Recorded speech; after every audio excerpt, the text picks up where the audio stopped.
our first artist on the list, as you can see on the timeline, 1943, moving right along, we have Muddy Waters. And Muddy Waters is another one of the musicians. I think we talked about Robert Johnson last episode. They talk about the blues. He's probably one of the most famous artists that we've talked about so far, despite having only a few records or recordings. Muddy Waters is another one of those big names, and what's interesting about Muddy Waters as it pertains to the timeline is that there's no song listed for him on the timeline.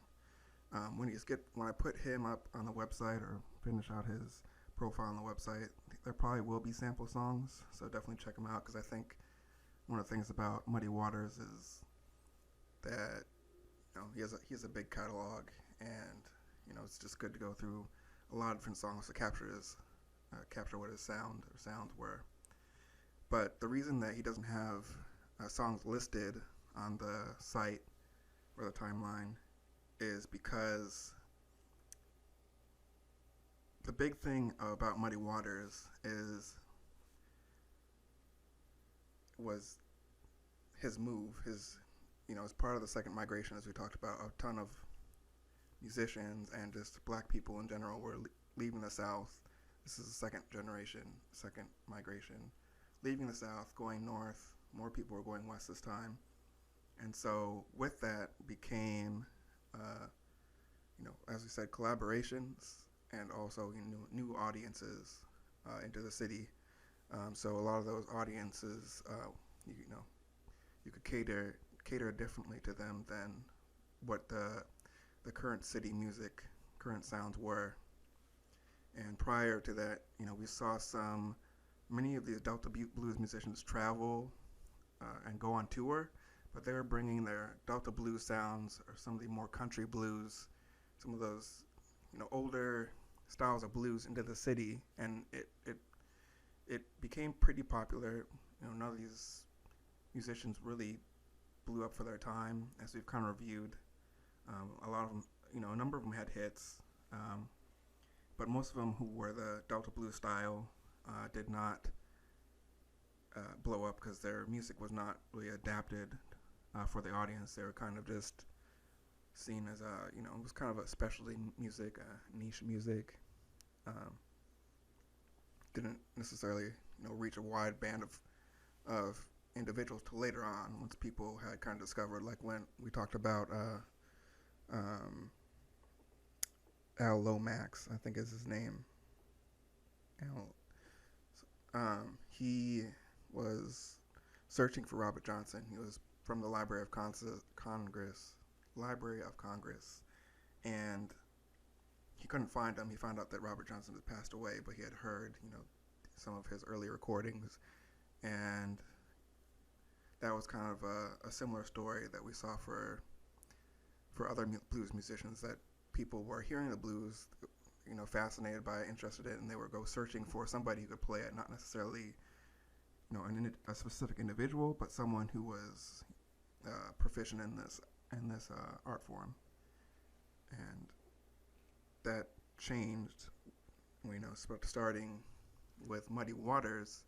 As he moved to the city, he was originally a Delta blues musician, but of course he really changed the sound, evolved the sound, and adapted it to something that fit for this new culture, this new urban lifestyle that was developing in some of these cities.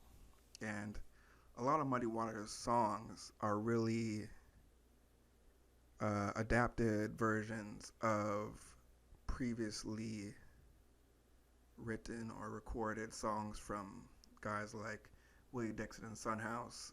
There's some other examples, but a lot of his big hits that he weren't written by him. He adapted them, and so with the timeline, we tried to pay as much homage as we could to some of the original songwriters and creators of the original music and sounds that were associated with the blues and these other genres. We try to include them as much as possible in the timeline to make sure they get credit. And You can't really argue with how great a songwriter Muddy Waters was himself, or how much he contributed to the sound of the electric blues, and that is what we wanted to capture more so than these songs they readapted that were written by other people. Not to take anything away from it, because those versions, were successful for a reason, but really, the reason he was included in the timeline was to really capture how his shift from being a Delta blues musician from Mississippi and moving to Chicago was such a big thing at the time. So, Muddy Waters was, as I said, originally from Mississippi. He got his nickname from his grandmother because he liked to play inside in puddles or some form of water or mud. He liked to be outside, basically. And so he got the name Muddy, and then Waters was added later. He took on that name, but his original name was McKinley Morganfield. And it's, as I said, he grew up in Mississippi, and he actually only was in school until the third grade. After the third grade, he ended up working, helping out in the fields. His mother, part of it was because his mother had passed away when he was 3 years old, and he went to live with his grandmother. And so he only went to school for 3 years. And since he wasn't in school and was in the plantation fields, he was able to, do some activities that some kids would often not be able to partake in. He learned the harmonica and was able to focus a little bit on music. He actually didn't switch to guitar until he was 17 years old. And then around that time and a little bit later, as he was learning guitar, he also had an opportunity to run a roadhouse for a short amount of time, which booked some small to mid acts. Blues musicians were coming through, and so the Roadhouse put on performances. He also sold bootlegged alcohol. It's partially in the times of Prohibition, although I'm not sure what the Prohibition dates were, so I'm not sure if it was a hard prohibition or if it was just selling bootlegged alcohol because it was harder to acquire. I'm not 100%. That's not my area of expertise, but I know that was a well-known activity. People used to, one of the, I guess, legends about Muddy Waters is him selling, kind of running around with bootleg alcohol, but it wasn't really as played out as people said it was. It was more so that he was running a roadhouse that also sold bootlegged alcohol.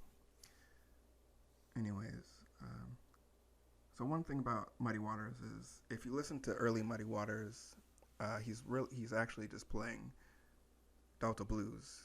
No electric guitar. He's just playing, the classic country blues, Delta blues style.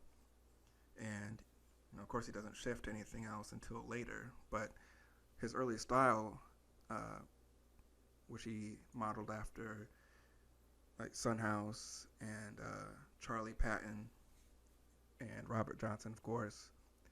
And because he was so proficient of this, Alan Lomax, who I just mentioned a little bit before, he was from the Library of Congress. He was looking for Robert Johnson. Well, he couldn't find him because Robert Johnson, by the time he got down to where Robert Johnson was supposed to be, he had passed away already. And he heard Muddy Waters play, or he heard that Muddy Waters could play the Delta blues in similar ways. And so he sought out Muddy Waters and did some recordings with him.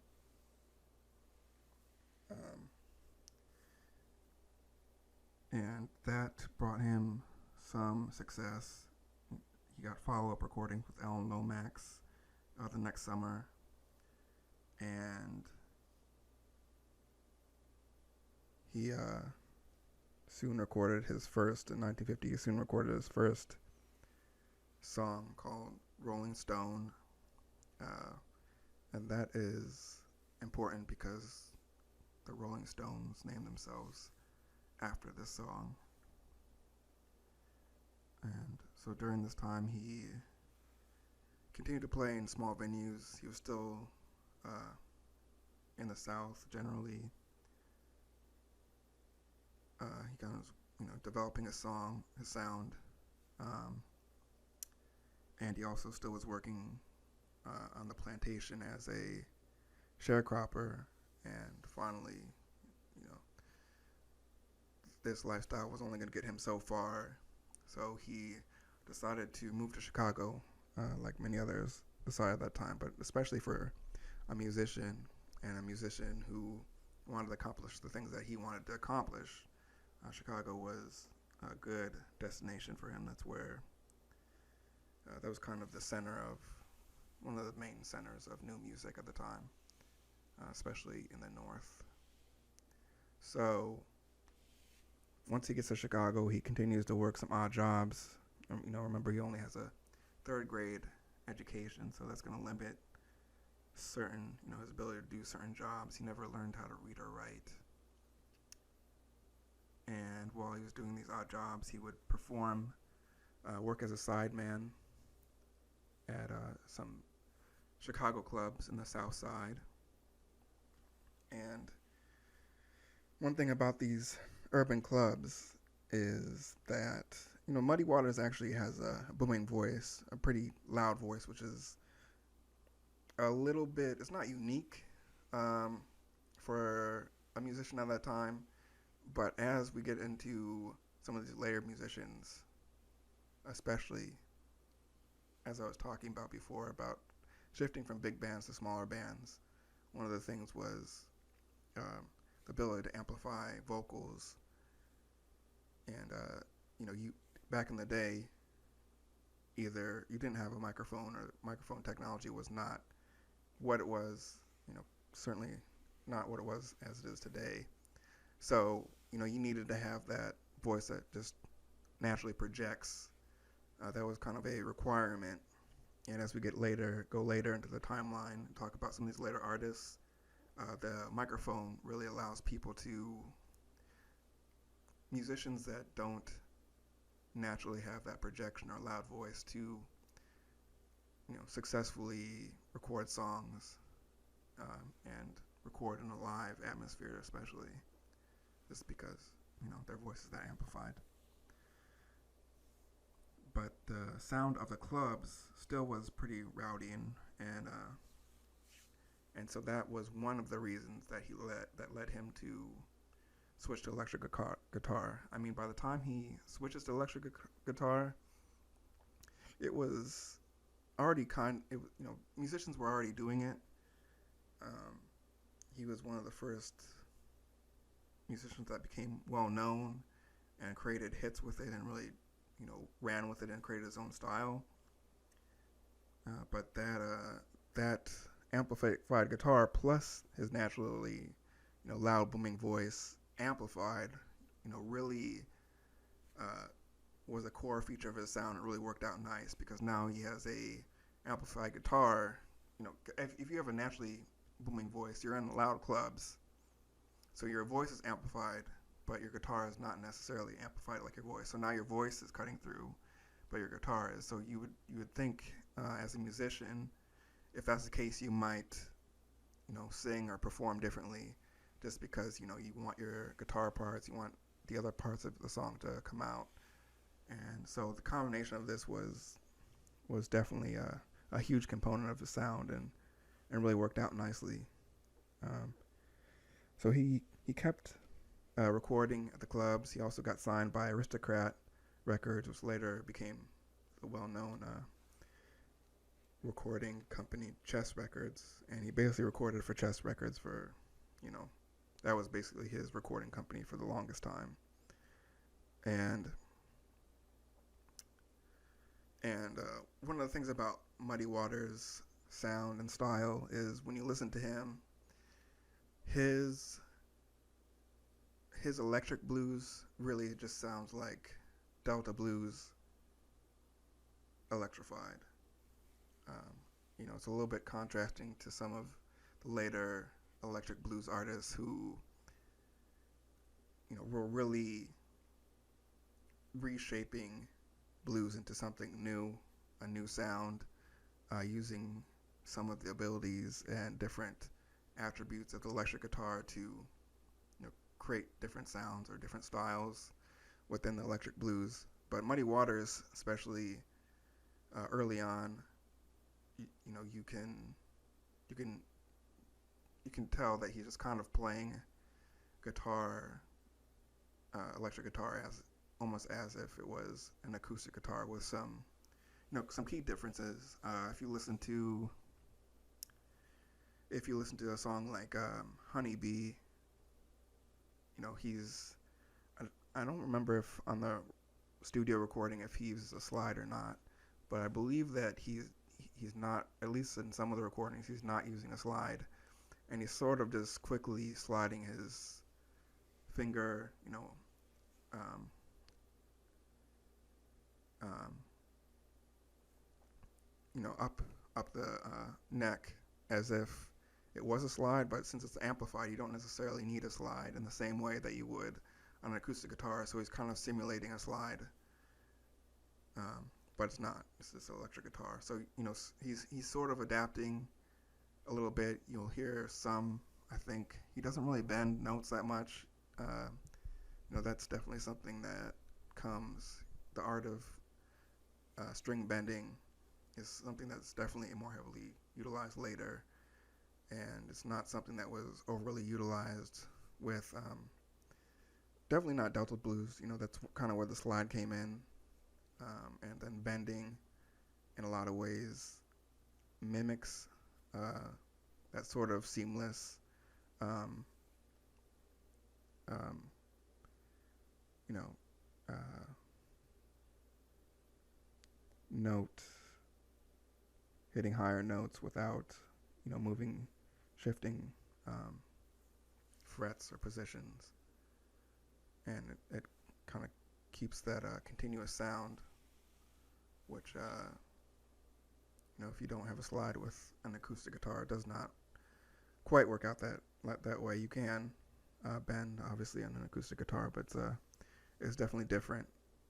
And so you don't really hear much of that with Muddy Waters, especially early, and he doesn't really ever become a prolific string bender. It's not many of the early electric guitars were huge string benders, but there are a couple who definitely start to implement that in their music, and he still did play with a slide at times, and so it really does have a country blues sort of sound on electric guitar,